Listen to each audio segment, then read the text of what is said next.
আমার ছেলেরা এতক্ষণ অনেক পড়াশোনা করছে। এই দেখো 4টা বই পড়ছে, পড়তে পড়তে হাঁপায়ে গেছে এবং ক্ষুধার্ত। ঠিক আছে, প্রচুর পরিমাণে ক্ষুধার্ত।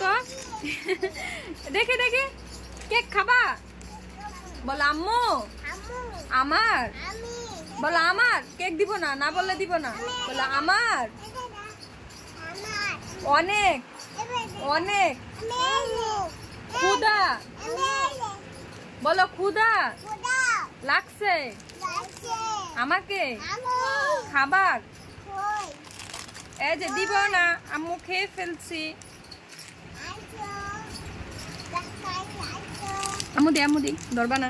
এই যে কেকটা অনেক মজা, এটা নতুন বের হয়েছে। দাঁড়ো মা দাঁড়ো। এই যে অল টাইম কোকোনাট কেক, মানে খুবই মজা। তো আমার বাচ্চাদের জন্য নিয়ে আসছে আমার হাজবেন্ড। ঠিক আছে, এই যে বলো বিসমিল্লাহ, বলো বিসমিল্লাহ। মা বলো, বলো বিসমিল্লাহ, বিসমিল্লাহ বলো। আচ্ছা তুমি আগে নাও, বলো বিসমিল্লাহ। হ্যাঁ খাও।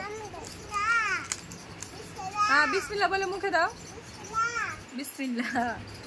আচ্ছা বলো বিসমিল্লাহ, বিসমিল্লাহ বলো, বলো বিসমিল্লাহ। হ্যাঁ খাও এবার। কেকগুলো পিস করা থাকে না, এরকম আস্তা থাকে, ভাঙা দিতে হয়। পিস করা থাকলে কি সহজ, আর এভাবে ভাঙা দিতে গেলে গুঁড়া হয়ে যায়। ঠিক আমুদি